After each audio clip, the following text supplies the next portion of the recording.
Bismillahirrahmanirrahim. Assalamualaikum warahmatullahi wabarakatuh. Selamat datang di channel Resti Pradita dengan saya Resti Pradita.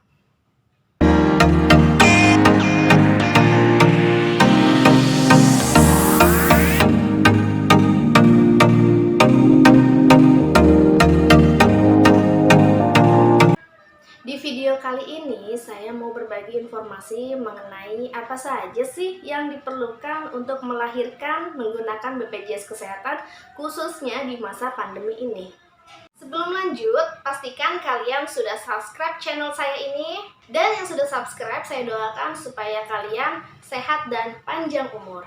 Amin. Kalau kalian mau melahirkan menggunakan BPJS Kesehatan, yang pertama dilakukan adalah pastikan kalian sudah terdaftar menjadi peserta BPJS Kesehatan terlebih dahulu. Tapi kalau kalian belum terdaftar sebagai peserta BPJS Kesehatan, kalian bisa mendaftarkan terlebih dahulu secara online ke Pandawa. Hah? Pandawa? Siapa tuh? Jadi, Pandawa itu bukan nama orang ya, Mam. Pandawa itu singkatan dari pelayanan administrasi melalui WhatsApp. Nomornya tertera di samping. Sudah dicatat, Mam? Oke, jadi setelah itu ikutin aja arahannya dari si Pandawa.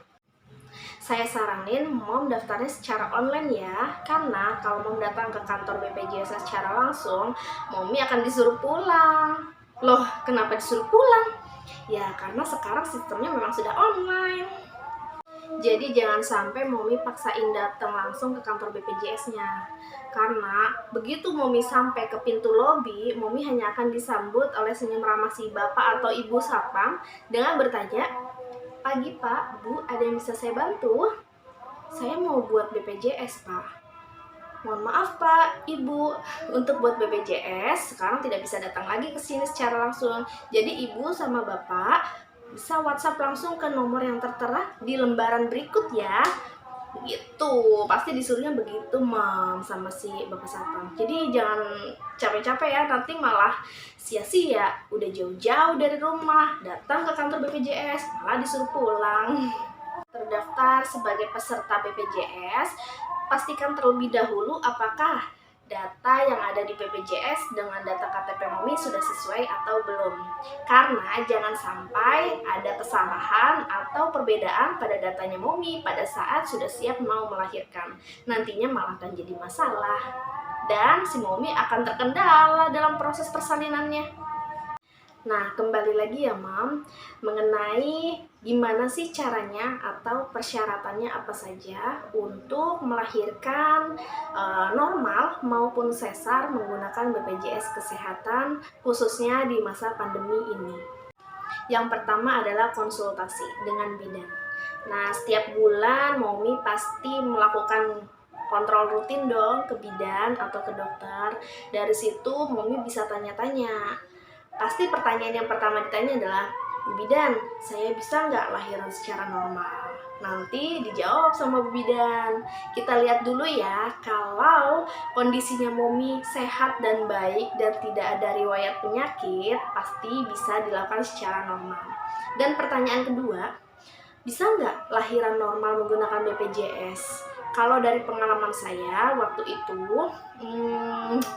bisa pakai BPJS asalkan si Bu Bidannya itu terdaftar sama klinik fasilitas pertama atau Vaskes pertama yang terdaftar di klinik tertentu. Jadi si bidan ada kerjasama sama Vaskes pertama dari BPJS. Nah, dari situ teman-teman bisa cek nih Vaskesnya namanya apa dan nomor Vaskesnya apa.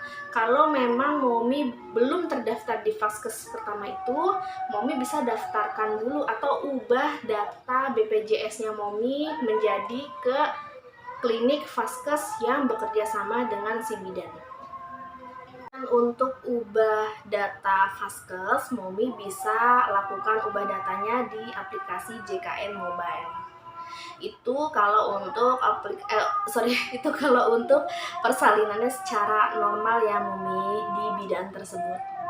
Nah, kalau akhirnya Mommy tidak bisa lahiran secara normal, jangan sedih, dan Momi nantinya akan dirujuk ke rumah sakit untuk ditindak operasi sesar. Nah, Momi sebelumnya harus tanya-tanya dulu nih sama bidannya. Kalau misalnya harus operasi, nanti akan dirujuk ke rumah sakit mana. Nanti si bidan akan kasih saran. Dan Momi pun kalau nggak setuju sama sarannya bidan juga bisa request mau di rumah sakit yang mana, yang terdekat sama rumah pun boleh. Yang kedua, membawa kelengkapan surat-surat.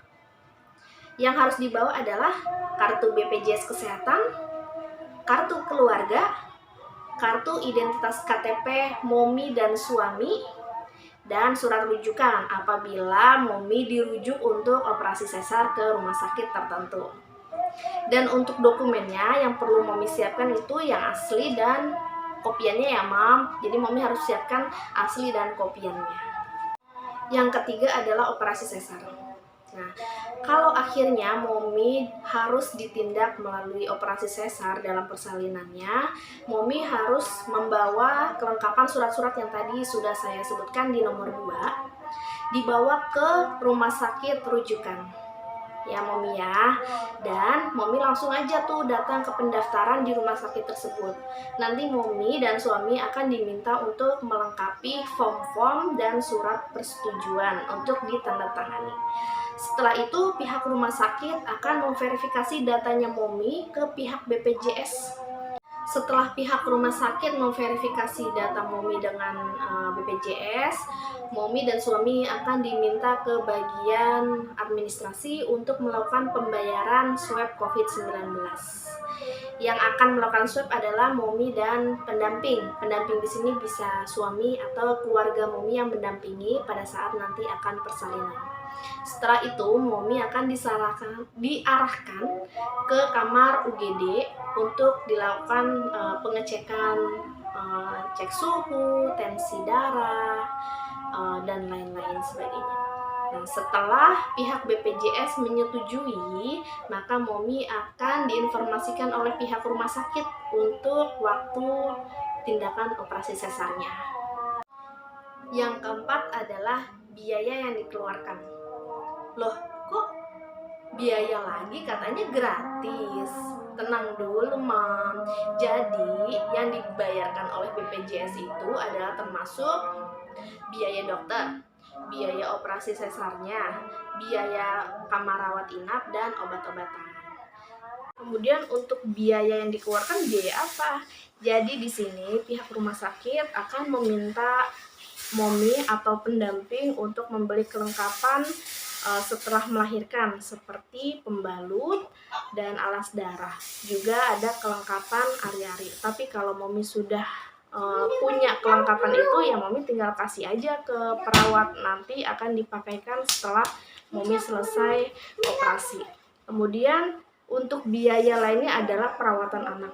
Momi di sini juga nanti diminta untuk memilih mau pakai rawat sendiri atau dirawat sama perawat di rumah sakit. Kalau mau dirawat sendiri, nanti babynya akan dibawa sama perawat ke kamar si Momi. Jadi bayinya akan sama Momi terus dan hanya akan diambil di jam-jam tertentu saja untuk dimandikan. Kemudian untuk biaya lainnya adalah untuk obat paten.